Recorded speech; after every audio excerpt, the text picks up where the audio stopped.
evening, everyone. I am Molly, the Kush RN, and you've reached Conversations with Kush. Tonight, we have a very special show. We have Ms. Erin Dupree sitting down today. She's going to tell us about who she is. She's going to tell us about her story in cannabis and some titillating questions for her about what happened about a little over a year ago, right? Yeah. She was the OCM director for about 24 hours before resigning. So we're going to dive into that a little bit tonight. So thank you, Erin, for being here. Yes, it is a pleasure to be here. I was told by a little birdie that you were celebrating 1 year. So congratulations to you. Thank you so much. It's really exciting. Yeah, February 1st was my anniversary, and it's been such a wild ride. That's awesome. Yeah, thank you very much.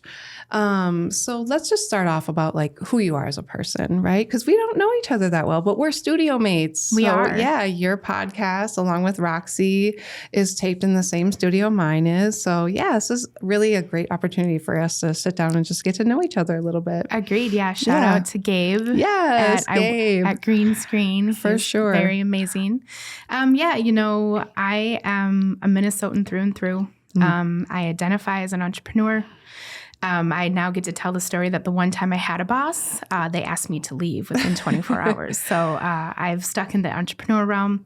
I am passionate about the cannabis community and education. I'm passionate about where things are going here in Minnesota. And I am incredibly excited for where things are headed, although I am a little tepid about the pace at which they're doing it. Yeah. But yeah, I'm an avid reader. If you ever see me out and about, I usually have my nose in my phone reading any articles or publications. Sometimes I still have a tactile book somewhere in the corner of my sunroom. Cannabis related always or not so much? Yeah, I am a science reader. I like to read a lot. A lot of it is cannabis, but a lot of it recently has also been not just cannabis related, but just total all over health, right? I've been doing a lot of reading about whole plant. Ghislaine Ball, who was on our podcast and a lot of people locally know, really got me into the terpenes. She introduced me to the terpene kit and I drank the Kool-Aid and I've been going down those rabbit holes. I knew enough about terpenes to be dangerous, but she really piqued my curiosity. And so now I have been reading all about it. So yeah, I'm a nerd by trade. I love to read. It's actually a problem because now I have so many books that it's always hard to pick one. But. Yeah. Do you have a family? I do. I have one daughter who's 24. She is in nursing school right now. Okay. Really. Woo-hoo! Yes. Let's go nurses. Yes. I'm really proud of her. I am married to my wonderful husband, Mo, and I help to raise his children as well. I was lucky and got 4 bonus kids out of the deal. Nice. I feel very blessed to have them all in my life. I live right here in St. Paul, not very far from the studio, actually. Okay. I grew up on the west side, nice. But when I got married, I moved to the east side and just kind of stayed here for 20 years. And I'm pretty familiar with northern Minnesota. A lot of my family still lives up in the Detroit Lakes area. And I was actually born up in Bemidji. Okay, cool. Yeah, nice. Tell me how you got into cannabis. Yeah, that's a loaded question, Is it? right? Yeah. Oh, I told you there wasn't going to be any surprises today. I love it though. So I'm a little late to the cannabis game. Okay. When I was in high school and a lot of people I knew were trying cannabis, it wasn't for me. I was a dancer and I was a sports player and it just didn't appeal to me at the time. Okay. But in 2012, I was diagnosed with lupus. Okay. And I took the Western medicine track, right? They put me on, I think it's called hydrochloroquine, an immunosuppressant. And they put me on a few other drugs to help regulate some other side things they diagnosed me with, like Sjogren's and a few other things. And I hated the way that the drugs made me feel. I was tired all the time. I was groggy. And I was young. I was in my early 30s. And I was really kind of getting depressed about the state of my health. At the time, I was running 2 businesses. I had a very big cleaning service, and I was running a handful of fitness gyms that I owned. And I was really struggling. And I went into the doctor and I kind of threw a little fit. And I was like, listen, I am too young to be dealing with this. I have all these things in my life I'm doing. Help me. And he gave me a prescription for tramadol. Okay. And it said as needed on the package. And my mom had a problem with pills when I was a kid. So I was really tepid about taking them. But it didn't take very long for me to realize that one tramadol a day made it so that I could function. Sure. And then one wasn't enough, and I needed two. And the slope became slippery. And I was beginning to realize that I was becoming addicted. Okay. And it was a really hard realization because I'd lived through that with my mom. And we had gone camping with friends one weekend. And at the campground, there was a guy there named Theron. He's from Canada. And he had been in a bad accident. He'd been hit by a drunk driver. And he had a traumatic brain injury. Okay. And I was telling him my woes. And he said, I smoke every day. It's like, it's the only thing that keeps my headache away. He's like, if it can help me, it can maybe help you. And I was like, I don't know how to do this. I didn't play around with this when I was in high school. Like, I don't know what to do. He's like, Did you have like a bad attitude towards it? Where you're like, oh my gosh, no. Like, I was just indifferent. Okay, gotcha. And, my mom was a heavy cigarette smoker. Sure. So I never smoked anything in my life. Like, I tried cigarettes and I was like, why would anybody do this? Yeah. And so I was very intimidated by the situation. Okay. But he was like, it's okay. Like, I'll show you. So we went over to his RV. He said, come inside. I'll, help you do this. My husband's like, so you're going to go? And he's like, I'm coming with you. And I'm like, I hope you know that. I'm like, of course. So we go into this RV and he rolls a joint and he lights it up and he shows me what to do. And I'm like, I don't really know what to do. So you don't even need to inhale it. Just hold it in your mouth. And I was like, okay. And it was almost like immediate weight was lifted off of me. Okay. I had been in a ton of pain that day. We were out camping. So we were really active, and being active always instigates a flare. And so it was literally like somebody had just lifted all this weight off of me. Awesome. And I remember being in the RV and we're on like one of the bench things, and there was a mirror on the bathroom door. And I kind of like leaned to the side and I saw my reflection in the mirror. And it was so funny to me that I fell out of the bench. And so that's actually my first experience with cannabis. Oh, wow. Yeah. I have to know, did the van look like the Mystery Machine? It kind of did. It was like from the late 70s and had shade carpet on the wall. And so I was definitely a little bit like, what the heck? And then all of a sudden smoke was pouring out of the cracked window, right? Yes. And I'm still friends with Theron to this day. He lives in Canada, so his experience with cannabis is much different than ours. They've been legal for a long time compared to the United States. And so his journey has been really one to watch. Cool. But he was really the one who made me believe that this could be an alternative to me. So after I left that trip, I went back home and I just started researching. I hadn't stopped the tramadol yet, but I saw my way out of it. Sure. And that's really when it all began. I started to read up, and it was hard. This is 2012, 2013. There's not a lot of literature about it. Yeah. Minnesota was just beginning to become medically legal, which I was excited about until I realized that my problem wasn't on the problem list. Right. That was really frustrating. Yeah. But I had lived in Colorado when I was in my early 20s. Okay. And so I went back to Colorado.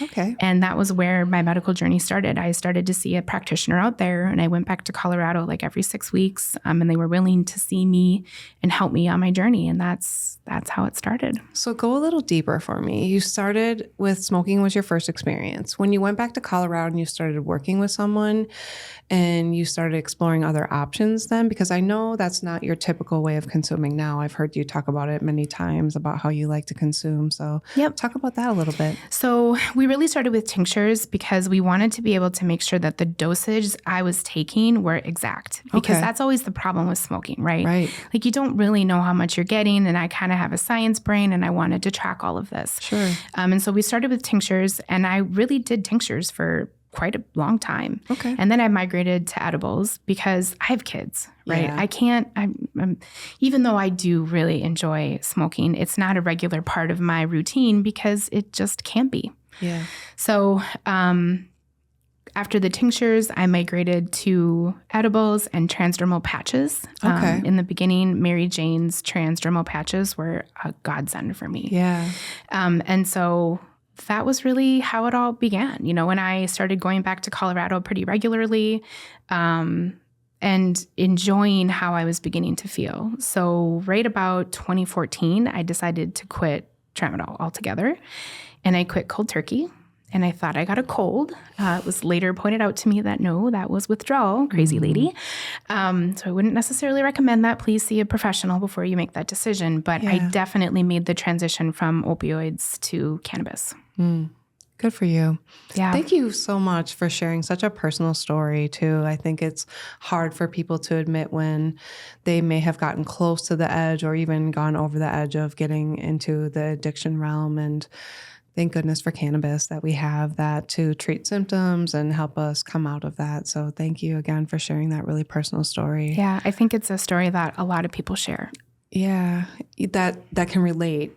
Yeah. So, and maybe they don't share it so much though, because they might be scared or, intimidated. And what I really want is for people to know that there is an option out of that, So yeah, I think it's important for my audience to hear that. So thank you so much. Yeah, of course. I've heard you identify as an entrepreneur. So let's talk about how you got into an entrepreneurial space with cannabis. Yeah. So I grew up in a world where my mom and my dad both owned small businesses. Okay. So owning a small business in the vernacular of being an entrepreneur is just second nature for me. Okay. I grew up in an environment where I was exposed to that on the daily. So I've always been an entrepreneur. I mean, here and there I've had W-2 jobs, but not really ever for very long. My true passion is building. I love to create, build, make it stable, and then sell it with businesses. That's kind of my favorite thing to do. Okay. But I ended up getting into cannabis because of my love of the plant. Sure. When I saw how much it could help me, I wanted to help other people. So in 2017, I'd kind of come up with this idea for Lunacy Cannabis Company. And the thought was I had fleshed this out with a couple of our friends and my husband. And we were like, when Minnesota gets around to doing licensing, we will go for a license. Like, this is what we'll do. Okay. And so this is 2017, right? Yep. Well, 2022 rolls around and they kind of accidentally legalize hemp, but it was already legal. So it's kind of a gray area. And I thought to myself, well, why don't I just get in early? Let's see if I even like running a dispensary, right? Okay. I'd done plenty of consulting work in other legal states, but I'd never worked at a dispensary, right? I had always worked on the stuff in the back room. So I thought, let's see if this is a good fit. So when I opened Lunacy, we first were just pop-ups, and I would go around to different places throughout the metro and we would do pop-up sales. When I secured my space in Apple Valley in February of 2023, that's really when this all started. Okay. That's when I started working behind the counter. I was there every day.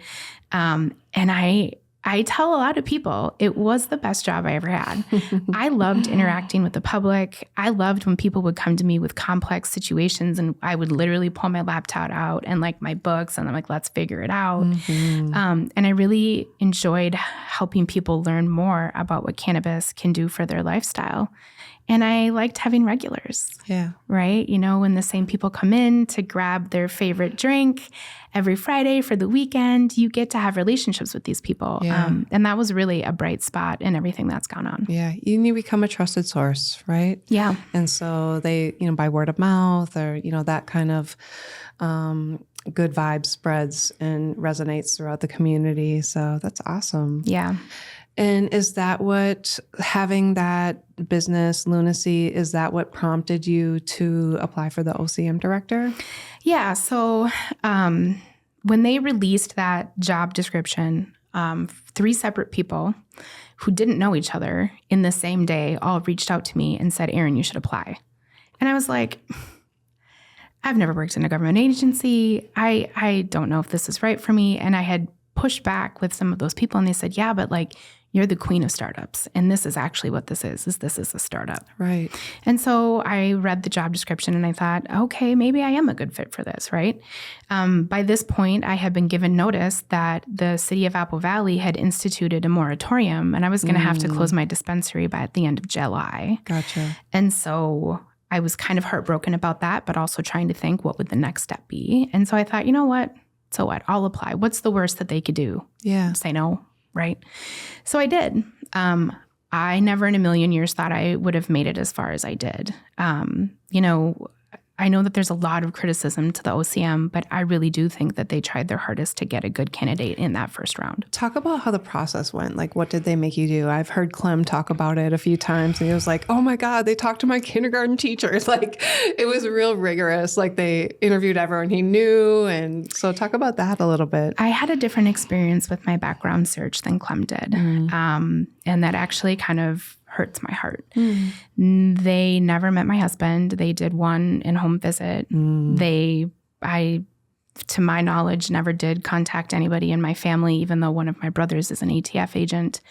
And that was kind of hard to hear. So when I've heard Dr. Dabney talk about it, I really think that there was some inequities there. And I don't like the way that that feels, because I'd like to think that as Minnesotans, we're better than that. Yeah. But the process, nonetheless, was vigorous. I did have to fill out what felt like 100 pages of my history in every place I'd lived. But as you got further into the process, the second to last rounds before you actually interviewed with Governor Walz, they were asking you to make a business plan for what would you do with the agency and what pitfalls did you see coming. And I spent 55 hours doing this business plan because I was passionate about it. And I really wanted to approach it like, okay, I have the job. This is what I'm going to do. This is what the plan was. And my house was crazy. I had papers all over the living room. I had stuff plastered on the wall because I was trying to keep track of how I wanted the agency organized. And my husband would come home from work and say, what are you doing? This is just for a job interview. Like, you don't even have the job. Like, why are you putting all this time and effort in? Well, I have this bad habit of always putting 100% effort in. Yeah. And so I did that. And so when it was time to present my plan, I really felt like, because I was presenting it to I think 6 people were in the room. I think they really felt that my plan was well thought out and that I actually had the ability to make it come to fruition. And I know that I could have. Yeah. So that part of it was fun because I really did get to, have the idea of what it would be from inception within the guidelines, of course, that they gave us. So then after that interview, you did get to interview with Governor Walz and his panel of people. And that was fun. Yeah. Was he nice? He was nice. I always tell people he's like your quintessential Minnesota grandpa, like to talk about fishing and hunting. Yeah. Never once asked me a question about cannabis. That's funny. But I kind of expected that from him. Do you think he uses it? No, I'm not even totally sure he knows what it is. He's such a nice guy. Hey, nice guys use cannabis too. For sure. But he also seems a little naive, maybe is the right word. I don't know. He didn't come off to me like he had a clue. Okay. But he was very cordial, and so was his whole team. And he was very nice to talk with. So how did they notify you? So Charlene Briner was kind of my handler throughout this entire process. Okay. I have said this before. I feel bad because my actions resulted in Charlene having to run an agency she never planned on running. That was never her intent. And so I do feel bad about that. But she was kind of my handler, and she had called and said, hey, the governor's going to call in about 15 minutes. She was the one who actually told me that I had made it through and that I was the one that they were going to choose, but that the governor had to formally appoint me. So he literally called me on my cell phone, which was bizarre. What were you doing? Had you just smoked a joint? I hadn't. I was actually pacing my living room because they said he was going to call. And so I was like, oh my gosh, is it good news or bad news? What is he going to say? But it all was fine. Okay. But it was a little stressful. I'm not going to lie. That's cool. So you get appointed. Tell me what happens in those next 24 hours, Erin. So I get appointed and, I have a meeting with, I believe her name is Mary Fee, which was the general counsel for Governor Walz's office. And because I'm a business owner and one of the businesses I had was, in conflict with the job, they essentially said, hey, you need to close or sell all of these businesses before we can move forward with any of this. And so I agreed to do that. So literally right away, I signed paperwork to start shutting down my consulting service, closing up everything for Lunacy, because at this point, even though the physical location had been closed, we still had online sales and customers that I was personally delivering to. Sure. And so I had to shut all of that down. I actually had somebody who was potentially going to purchase it from me, but I couldn't get it going fast fast enough. So I just had to shut everything down. And then they came to me and they said, hey, before we get everything buttoned up, we would like to announce you to the media because, this is a big deal. People have been waiting a long time. Yeah. I think this is like the end of September at this point, and, this had been going on for like 60 days. And I was like, okay. In hindsight, there were a couple of red flags, and my attorney likes to remind me of this often, that I should not have said that they could have announced me. I should have waited until everything was buttoned up and I had all the businesses closed and I'd sign all the documents, because at this point, I'm not even an employee of the state. I am just being nice. Sure. So even though a lot of people think it was 24 hours, I'd actually been working at the agency all week. Okay. So, they were supposed to prep me for a media call that I did, and I did that. I thought I did all right. But it was pointed out to me afterwards that I probably leaned a little bit too heavy on the small business entrepreneur craft grow in Minnesota. Interesting. Which was hard for me to hear because that's what my passion was. I'm a small business owner. I'm an entrepreneur. And I wanted, we know it's going to be $1 billion industry. I wanted that $1 billion to go to Minnesotans. Right. And I wanted it to be a fair and equitable situation. So for somebody to give me that feedback was really hard to hear. Sure. But they also, the media kind of came after me right out the gate. Like Esme Murphy from Channel 4 News asked me a constitutional law question. And I'm like, really, guys? Like, this is what we're going to do? So right out the gate, I kind of felt like... I haven't taken civics 8th grade. Right? And I just was like, okay, whatever. But like I said, there'd been a couple of red flags, but by the end of the week, I thought things were going well. And I had gotten a text message real late at night. It was like 11 o'clock from Charlene, and she'd sent me the video. She just asked, is this you? And I'm like, well, obviously this is me. And so we had to have a really big conversation about it. And ultimately that mistake of me having product in my store that was not technically legal is why they asked me to leave the agency. Okay. Which was hard to hear, mainly because I thought it was a little naive of them to think that somebody wasn't going to nitpick my past. There was no way for them to pick a director that everybody was going to love. Yeah. And so I was ready for the criticism, but I don't think Governor Walz's office was, nor was anybody who was working in the agency ready for that. Okay. So they really, I think, thought the easiest way out of that situation was to just ask me to leave. And I'm not going to stay where I'm not wanted, so I resigned. Tough day.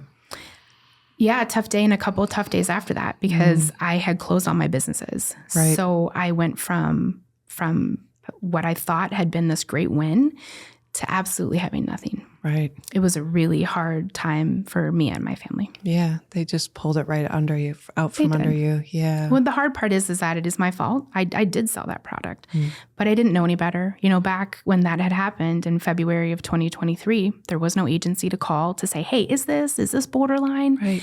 Right. There wasn't any, the law wasn't very clear. I was taking advice from not only my lawyers, but I was also thinking, okay, I've been in this store and they're selling that, right? Because there was no clear line.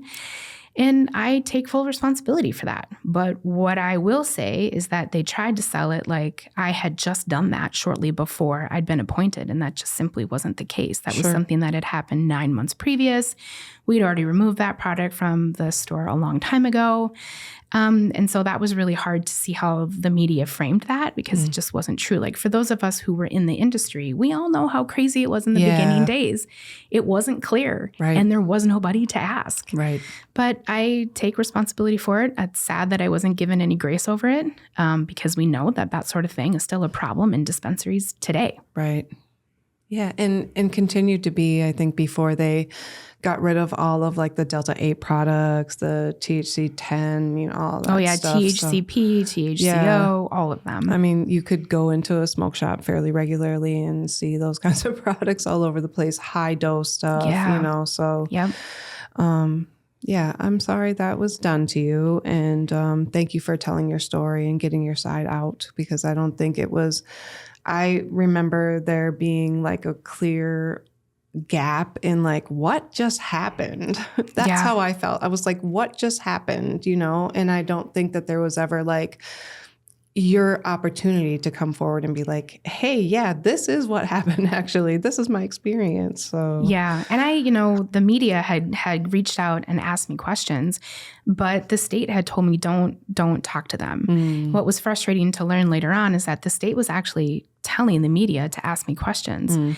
And so I wasn't not saying anything out of guilt. I was not saying anything because that was what they directed me to do. Yeah. They probably were getting asked questions and they were like, go ask Erin. You know? Yeah. And then they were telling me, wait, don't talk to them. And so it was like this circle. I'm not really sure why, but that's how it ended up. So I felt like, a lot of people just automatically assumed that I was like some kind of wretched person. But in reality, it was just a common mistake that a lot of business owners were making at that time. Right. And I wonder, even going forward, what type of a penalty will happen to someone that has a non-compliant product in their store? I know that there's fines and whatnot, but I'm sure that's not going to be the first pass at it. Like, I'm sure they would come in and be like, hey, can you please remove this? It's actually not compliant.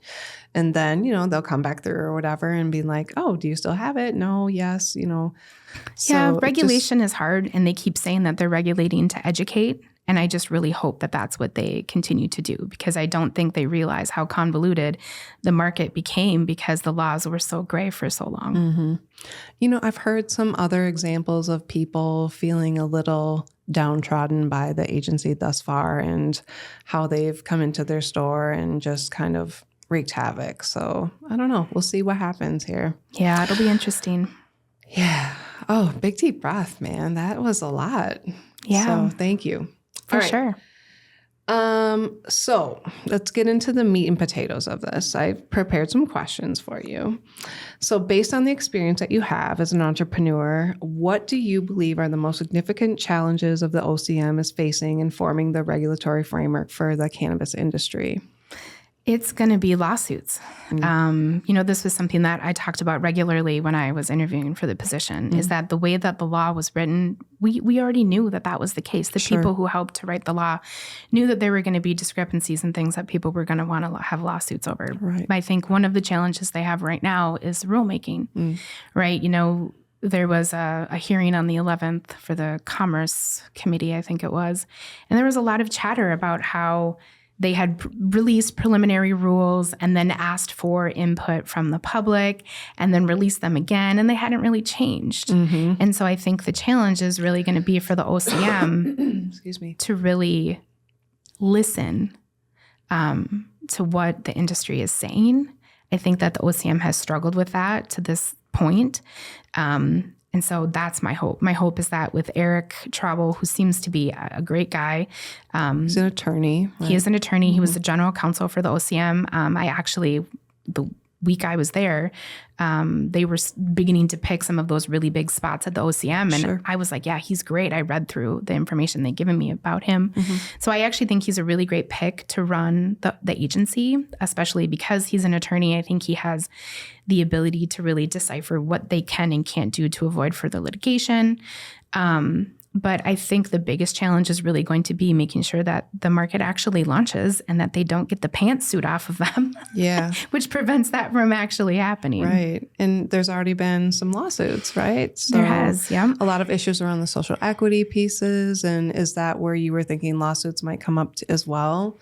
Yeah, that plus a lot of the arbitrary timelines that were put into the law. One of them is like from the moment that you apply for a license, the state legally has 30 days to get back to you with an answer.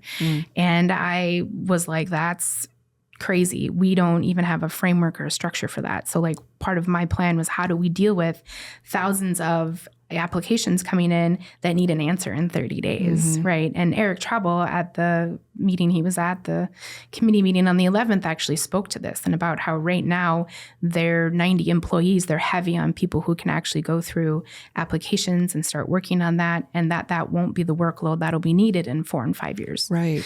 So that's something that I had accounted for as well. But the whole thing is hard because there are 2 different sides to this and they're just trying to battle it out. Yeah. It's hard because I know that the social equity applicants aren't happy. The people who were ready for pre-approvals, that's one of the major lawsuits that happened. Right.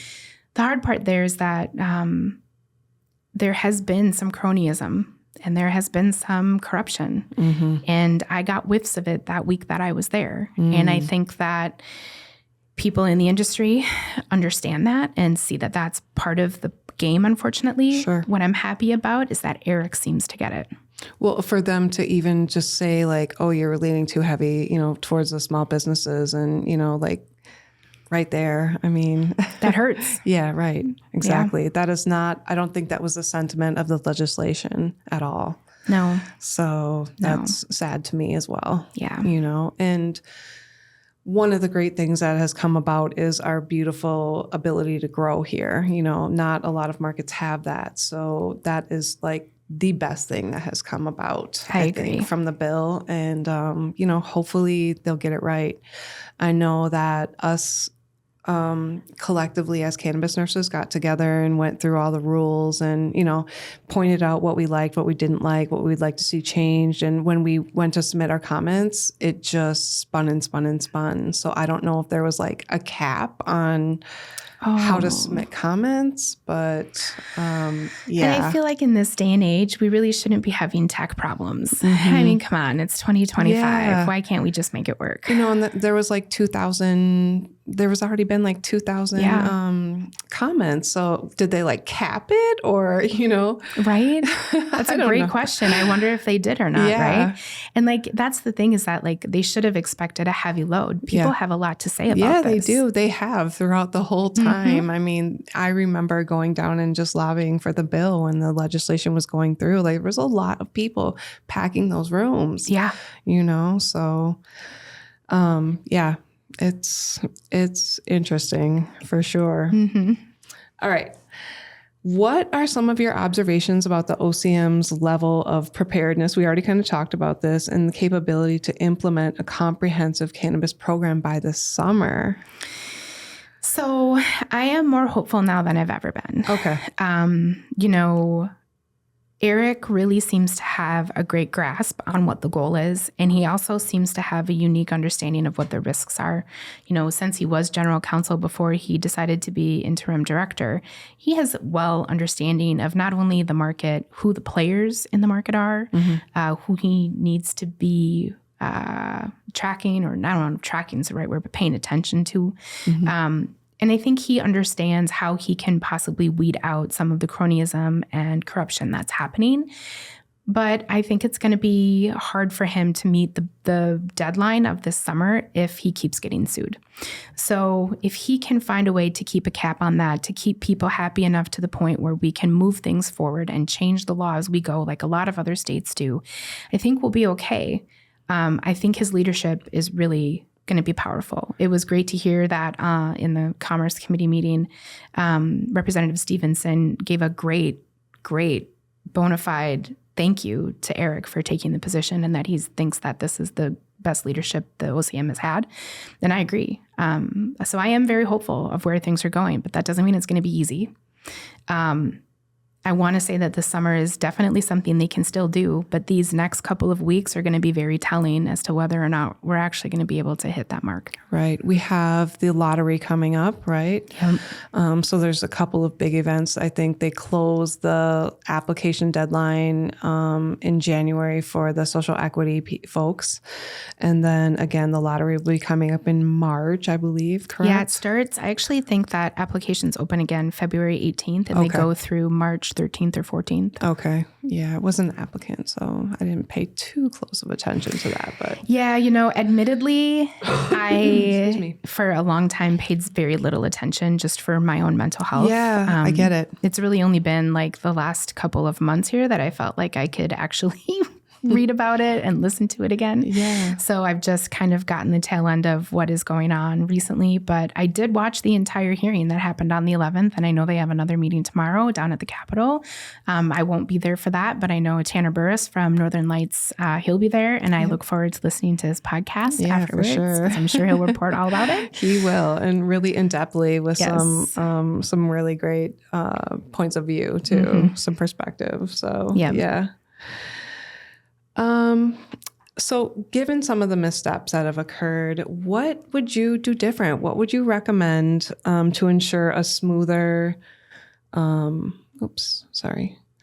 smoother rollout of the industry and what lessons can be drawn from other states that have, successfully launched programs? What would you have done differently?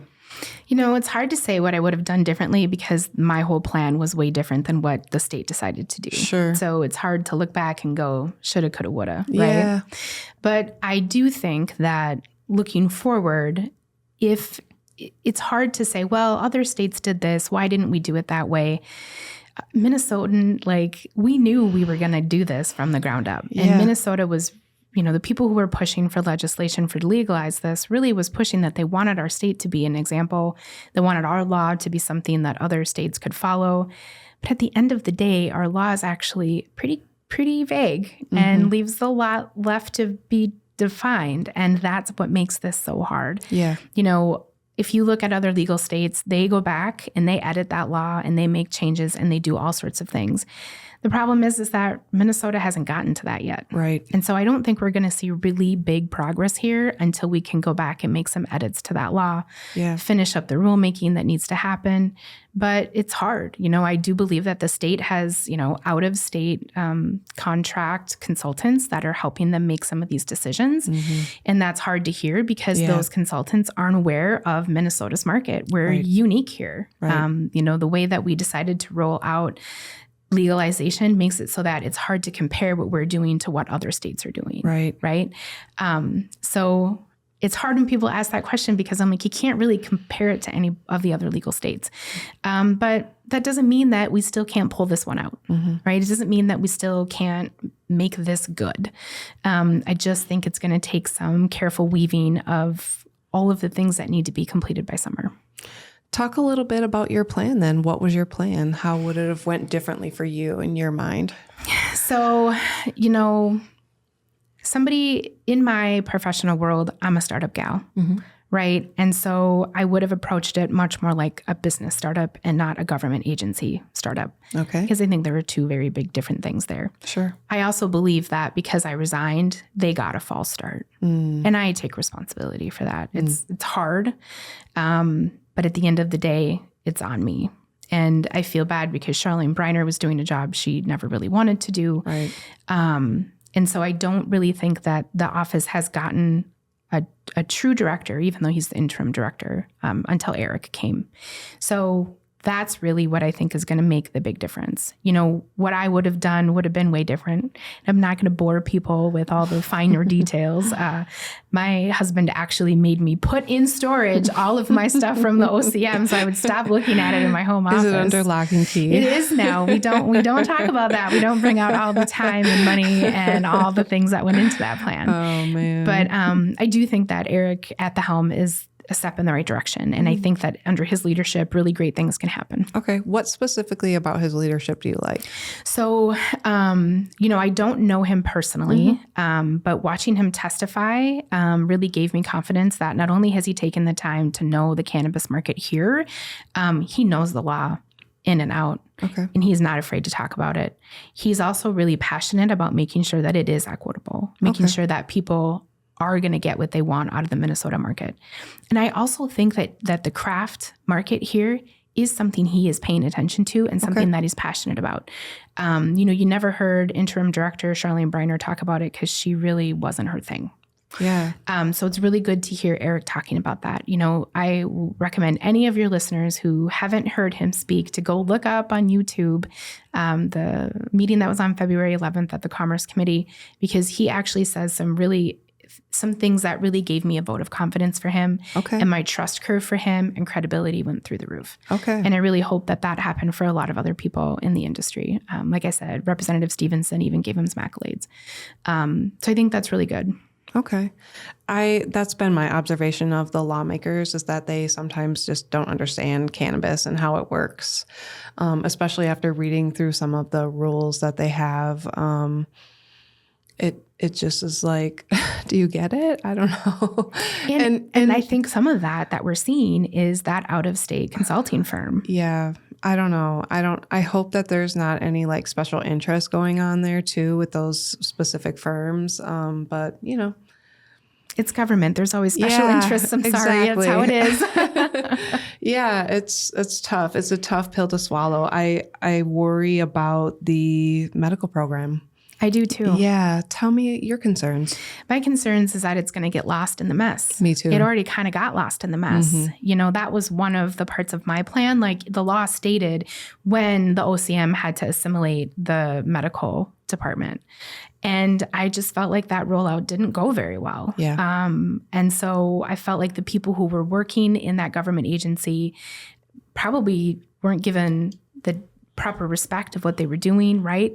And I also feel like it probably wasn't communicated very well to the general public, like what was going on. Because if you didn't read through the whole law, you wouldn't know that the OCM was taking over for the medical department. Like you wouldn't know that unless you were a nerd and you read the whole thing. Right. Like me. And so I felt like it wasn't communicated really well to the general public, like this is what's going on.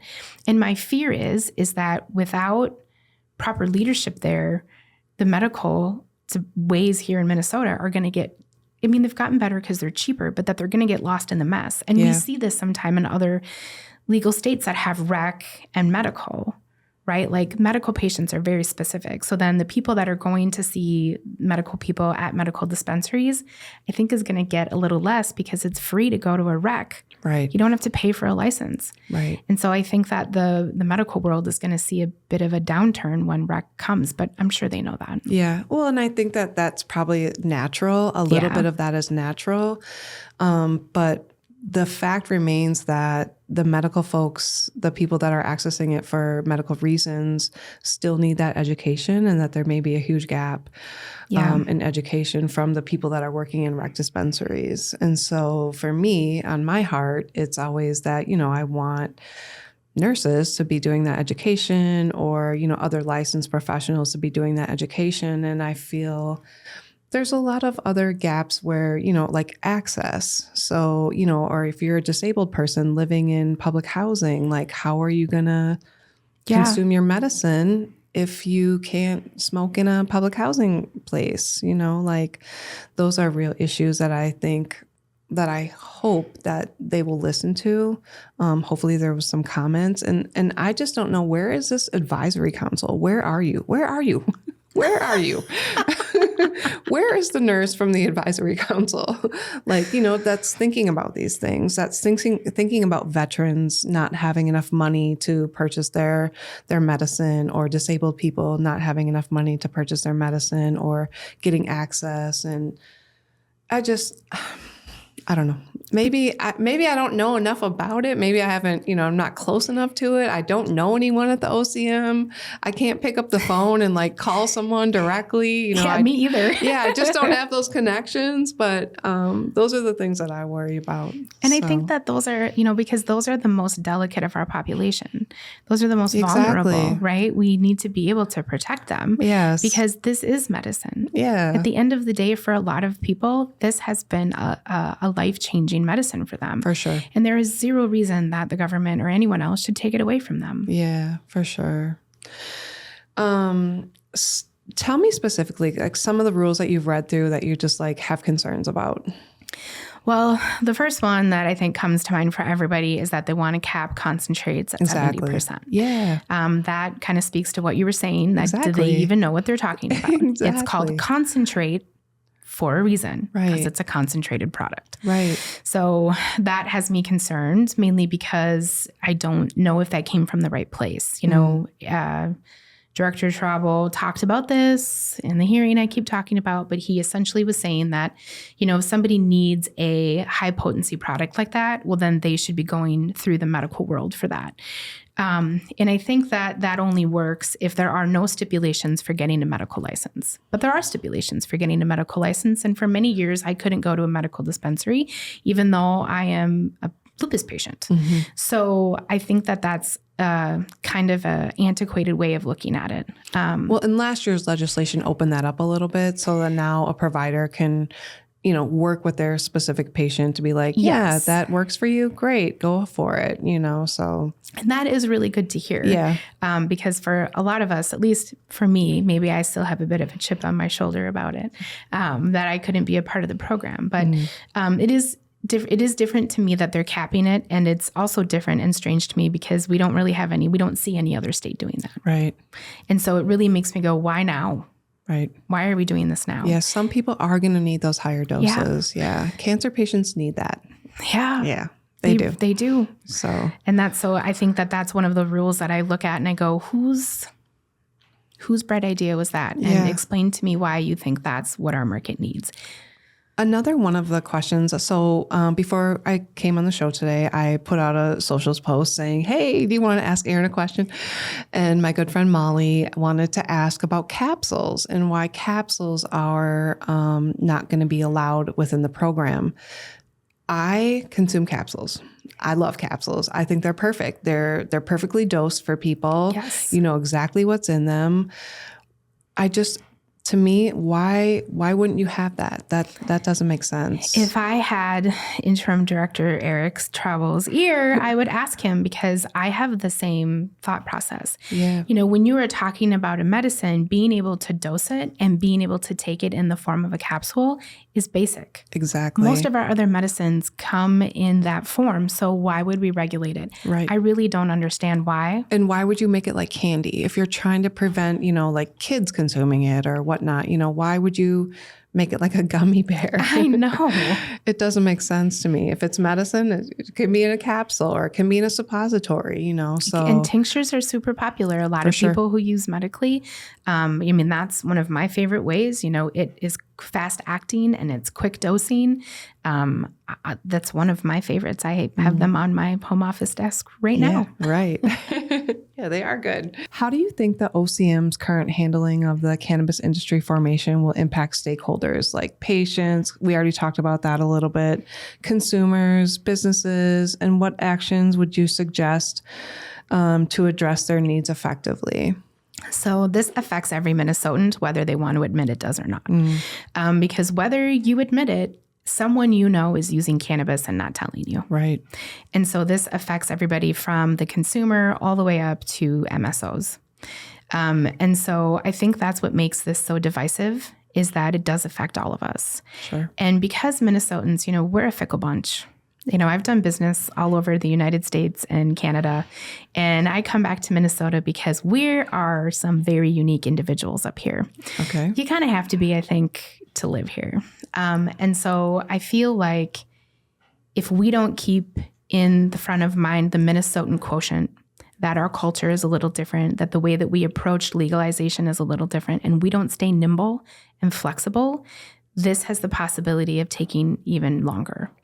And so I think that's my advice, not only to people who give two wonders about what I say, but other entrepreneurs. Stay flexible. The people that I work with, I have been telling people, please don't go buy 1,000 of that because if they change the laws, that's going to be irrelevant. Don't do that. Right? So if you can remain nimble, you can remain flexible because things aren't set in stone, then I would say the same thing for anybody dealing in the industry right now. We all have to be palpable and we all have to know that it's a changing environment and we have to give each other grace, but we also have to have the courage to be vulnerable enough and ask, why are we doing that? Yeah. And why are we doing that now? And to be open enough with each other to create a stronger business community so that if we need to, we can push back on the OCM. Right now, we are scattered. We're all over, but we all have the same interest. We all want it to be a good, productive, equitable agency for all Minnesotans. Right. But that's going to take teamwork from the people in the industry here locally, really pacting together and say, listen, we're not going to put up with this. And I just don't think that. Do you see that happening? I don't, but I see the potential for it happening. Now that we're starting to inch closer to licensing possibly coming out, how people really feel is coming out of the woodwork. It really is. It is. And so I think there could be an opportunity for some business owners to get together and to really have a say. And I think that that's needed. And I think that if we were to have a community of business owners who are in the industry, who are pacted together, that could also talk to the OCM, lobby the OCM, just like we know was going to happen, for the general interests of the craft market. Because, at some point, probably in the next 10 years, on a federal level, there's a good chance they're going to legalize. Fingers crossed. Yeah. And when that happens, how does Minnesota's market not crash? Right. Well, that happens by having a strong craft market. So if we make that a priority now, then we can be more flexible in the future when other things change in the industry, as we know they will. And so that's my whole thought. And that's how I coach everybody that I work with. That, the goal here is for your business to remain nimble. The goal here is to be able to pivot on the dime if you need to. And so I just hope that all of us business owners who are out here doing this darn thing, if we feel like we need to, we do need to get together and we do need to rally for what our rights are. And there's been a couple of groups that have come together. I'm really proud of like the Guild and what they're doing, building their repository and being a place of education for people. The Women's Collective, I think, is a really great space for women in cannabis businesses to come together collectively and, do cost sharing and whatnot. So there's some opportunities for them, to grow in that way too. Get together and lobby your legislators, right? This is how we can make effective change. And hopefully those, 2,000 plus comments at the will go somewhere and someone will actually pay attention to them. Someone will read them. At the OCM, Yes, that would be the hope, that somebody reads them. How do you think they can deliver on the overall sentiment of the legislation that I think was always present of wanting to support social equity and restorative justice and upholding, the values of supporting small businesses in Minnesota? Well, I think we're at a crossroads, right? We're at this place where how the law was written and what the intent of the law were are kind of two different things. And how we implement that law, to hear what had happened to, the social equity applicants that were given pre-approval, the fact that a lot of those business owners have invested time and money and are waiting so patiently for their ability to hit the go button. And then for him to say, actually, no, you guys are just going to go back in the regular pool with everybody else. It's really hard to hear. Super disheartening. Yeah.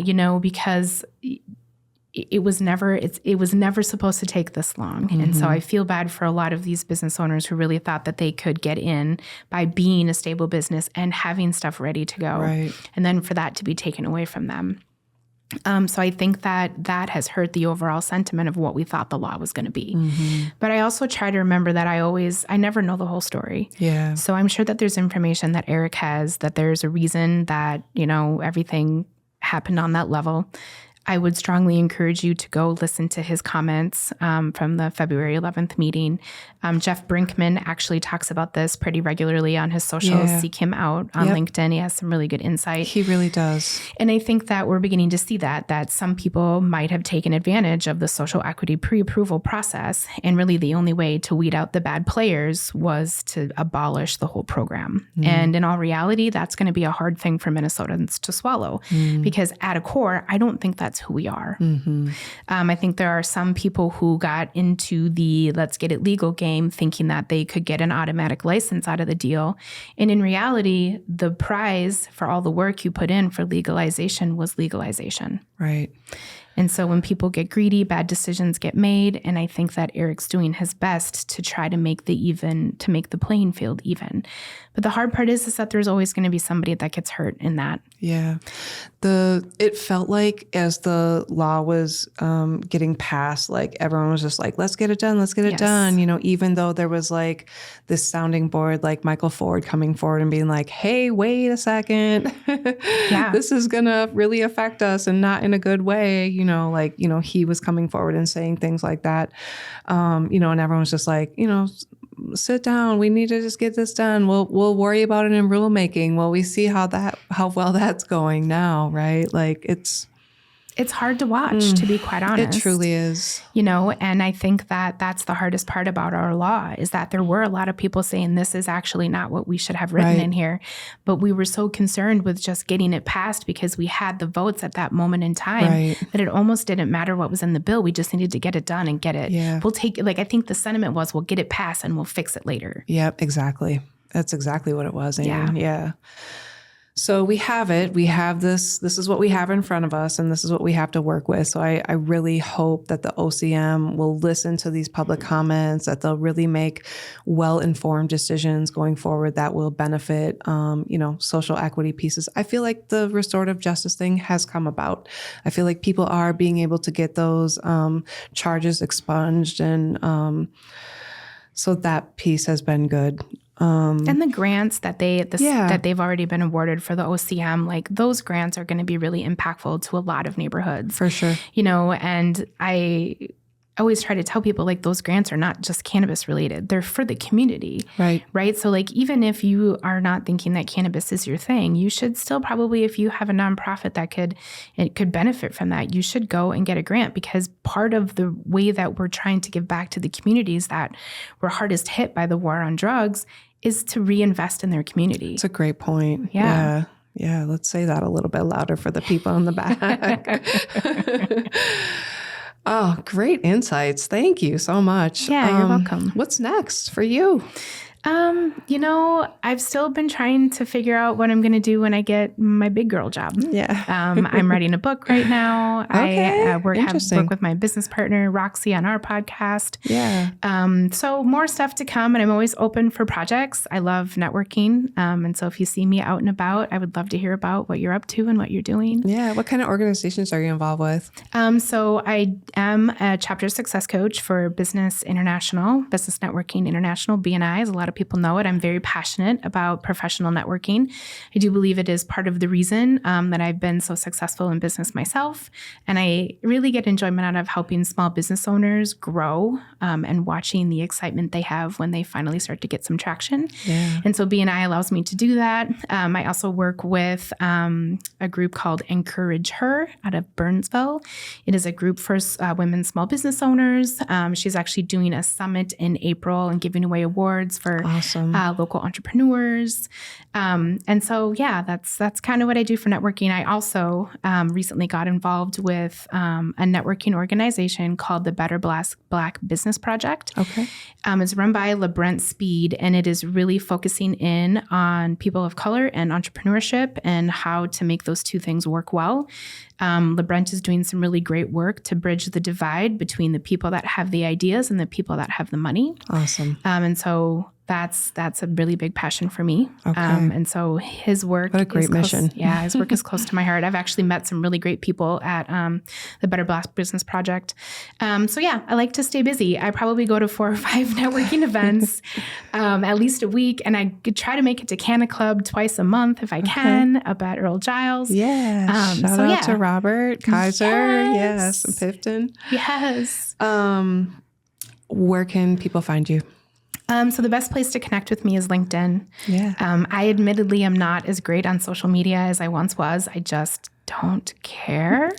So I am on LinkedIn because that's a great professional place to go for anybody in the cannabis industry. And of course, you can follow me on TikTok. The best page is Higher Ground Pot CA. Woohoo! We've got some really great funny videos up there from our podcast. And so, those would be the places to find me. Yeah. Awesome. Thank you again so much for sitting down with me tonight. This was fun. It was fun. I really enjoyed hearing your perspectives. And again, thank you for sharing such personal insights into your own life and what happened and how you would do things maybe a little bit different, or I appreciate all of that. So thank you again. Yeah, this was awesome. Yeah, thanks, Erin. Thank you. So that's it for Conversations with Kush. Please like, share, comment, and subscribe, and we'll see you soon.